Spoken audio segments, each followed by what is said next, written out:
Bonjour à tous pour cette nouvelle vidéo et bon dimanche à tous. Alors aujourd'hui, j'ai envie de vous parler du Sacré-Cœur de Jésus qui est intimement lié à la divine miséricorde de notre Seigneur Jésus-Christ. Alors, comme vous le savez certainement, pendant la passion du Christ, eh bien, Jésus s'est vu transpercer le cœur par une lance romaine et de son cœur, alors qu'il était déjà mort, sont sortis du sang et de l'eau. Donc l'eau qui fait référence à notre baptême, qui nettoie nos premiers péchés, et puis le sang du Christ qui nettoie tous nos péchés, absolument tous nos péchés. Voilà, donc c'est pour ça qu'on dit on se lave dans le sang du Christ. Alors, ce Sacré-Cœur de Jésus, eh bien, il l'a montré, le Seigneur Jésus, à Sainte Marie Marguerite Alacoque à Paray-le-Monial, et il lui a dit, voici ce cœur qui a tant aimé les hommes et qui a reçu tant d'ingratitude en retour. Et donc, je vous l'ai déjà dit, ce que le Seigneur, ce qui blesse le plus le Seigneur, eh bien, c'est qu'on n'ait pas confiance en lui et c'est qu'on ne l'aime pas. C'est ça qui le blesse vraiment. C'est pas le péché. Le péché, oui, ben, on commet tous des péchés, on est faible, on est attaqué sans cesse par Satan et donc parfois on est faible. Mais c'est pas ça qui blesse vraiment le Seigneur. Ce qui le blesse, c'est qu'on ne lui fait pas confiance qu'il peut pardonner tous nos péchés et qu'on ne lui fasse pas confiance. Alors le Seigneur a dit, eh bien, tous ceux qui auront une réelle dévotion envers mon Sacré-Cœur, je vais les sauver. Ils ne périront pas. Comment faire une bonne dévotion au Sacré-Cœur de Jésus? C'est très simple. Et je vais vous révéler cela parce que ça peut vous sauver la vie. Eh bien, tous les premiers vendredis du mois pendant 9 mois, allez vous confesser, allez à l'Eucharistie en état de grâce, donc vraiment prendre l'Eucharistie en état de grâce, et vraiment, par exemple aussi, faire la litanie du Sacré-Cœur de Jésus.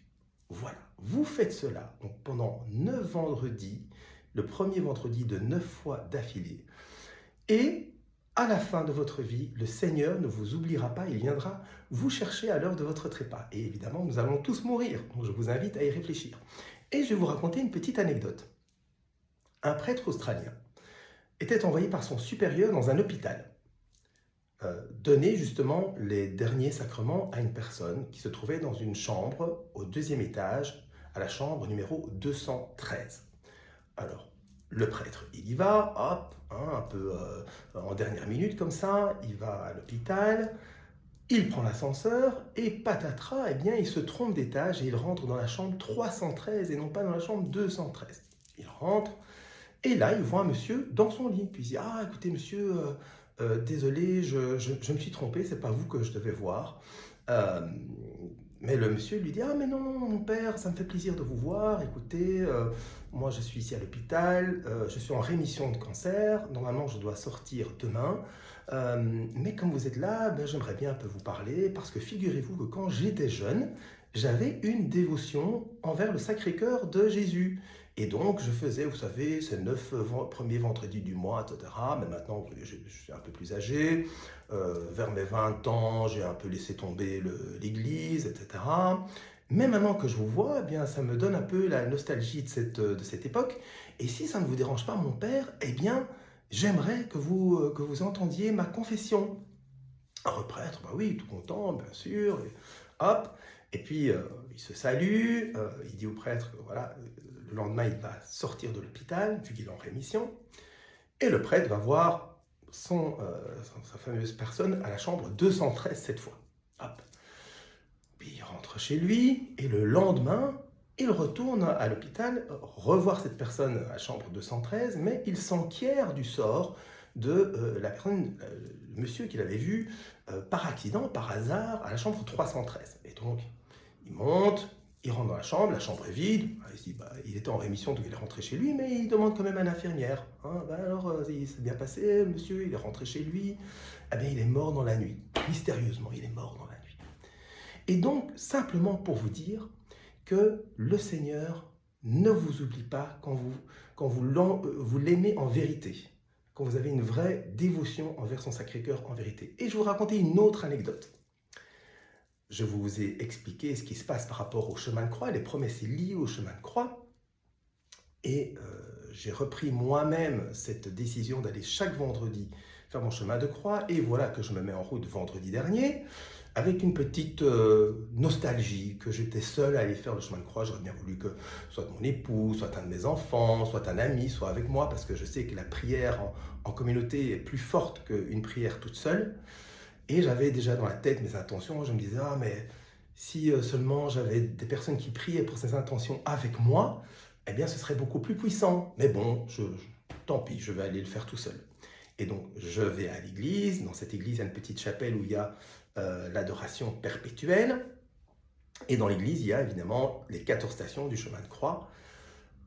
Et je m'apprête à faire ces stations et je vois une petite dame là, un peu plus âgée, qui est là et qui me regarde. Alors je dis bon, bah, je me mets à la première station, elle me dit ah mais je vais faire mon chemin de croix. Alors, je dis ah bon, bah, écoutez moi aussi je vais faire mon chemin de croix. Et elle me dit mais quelles sont vos intentions? Moi je veux prier pour les prêtres. Et moi je dis ah ben moi je veux prier dans ma paroisse pour que les personnes qui prennent la communion la reçoivent à genoux et dans la bouche, parce que le Seigneur veut être honoré de la sorte, et pas debout et dans la main. Et puis je dis d'autres intentions, ma famille, mon emploi, ma santé, etc. Et puis elle dit, ah ben, très bien, on commence. On a fait nos 14 stations comme ça à genoux, et puis à la fin, eh bien, on a parlé du sens de faire le chemin de croix. Elle était tout à fait d'accord avec le fait qu'on doit recevoir la Sainte Communion à genoux et dans la bouche. Et c'était magnifique. Et pour moi, ça a été vraiment un signe que une des promesses que le Seigneur révèle pour ceux qui font le chemin de croix, c'est réalisé. Les personnes qui font le chemin de croix, eh bien, ils marchent sans arrêt, toujours sous le regard de Dieu. Et il n'y a rien de plus agréable que de savoir le Seigneur qui aime avoir évolué ses créatures. Donc, et moi, ça me fait vraiment chaud au cœur de savoir que Dieu regarde sans cesse, il prend plaisir à voir ce que je fais, parce que maintenant je marche sous son regard. Voilà. Donc je vous invite à y réfléchir également et à prendre des bonnes résolutions à ce niveau-là. Nous allons faire notre chapelet, gloire à toi Seigneur Jésus, deuxième dizaine des mystères lumineux, les noces de Cana. Le fruit des noces de Cana, c'est la confiance dans l'amour de Dieu. Ô Marie conçue sans péché, priez pour nous qui avons recours à vous. Sur le Notre Père, j'imagine toute la scène, tout ce qui va se passer pendant les noces de Cana, Notre Père qui est aux cieux.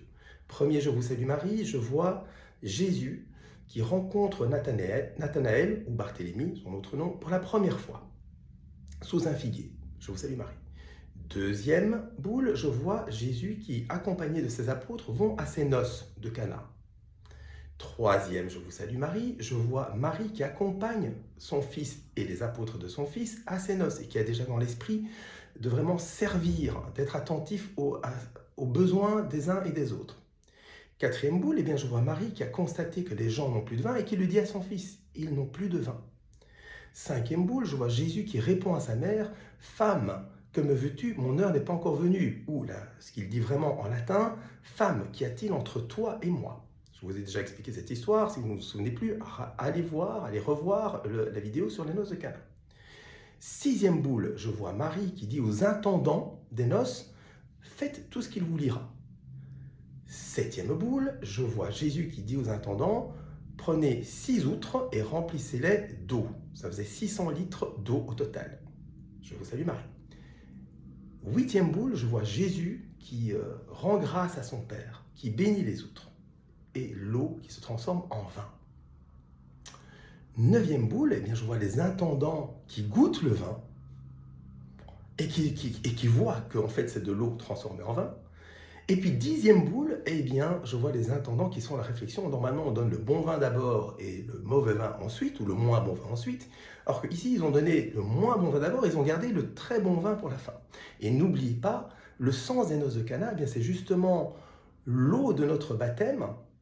Donc, nous baptisés, eh bien, notre vie se transforme en vie de ressuscité vraiment. Donc on est baptisé, on est ressuscité, mais cette vie de ressuscité, nous la confirmons chaque dimanche en allant participer à l'Eucharistie et en goûtant au sang et au corps du Christ. Voilà. Donc encore une fois, vivez dans la foi, l'espérance, la charité, toujours une bonne confession, allez à l'Eucharistie le plus souvent possible. Et ici, n'oubliez pas, ces 9 premiers vendredis du mois, ça peut vous sauver la vie. Je vous souhaite encore un excellent dimanche et je vous dis à la semaine prochaine.